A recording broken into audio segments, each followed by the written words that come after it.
پوری دنیا میں انسانی حقوق کے تحفظ کے ادارے بنتے ہیں، لیکن پوری دنیا میں غریب انسانیت کے حقوق پامال ہوتے ہیں، کمزور قوموں کے حقوق پامال ہوتے ہیں۔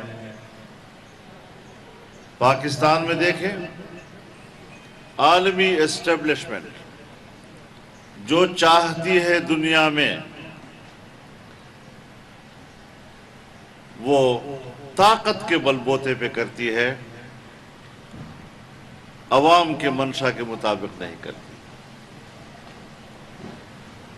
دنیا کے جغرافیے کو تبدیل کرتے ہیں لیکن پبلک کو نہیں دیکھتے۔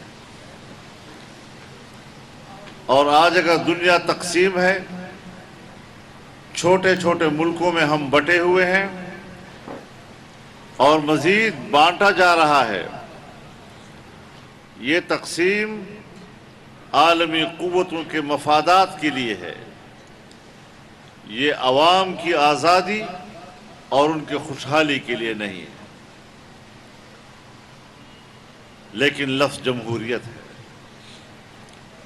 عوام کی حکومت، عوام کی شراکت کے ساتھ۔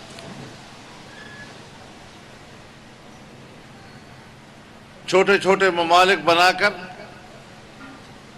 دنیا کو جغرافیائی طور پر تقسیم کیا جاتا ہے، نئی نئی سرحدیں بنائی جاتی ہیں، لیکن جب انسانی حقوق کا لفظ آئے گا تو امریکہ اور مغرب کے لیے اس کے کوئی سرحدات نہیں ہیں، اس نام پر جس ملک پہ جاہیں اپنی فوجیں اتار دیں۔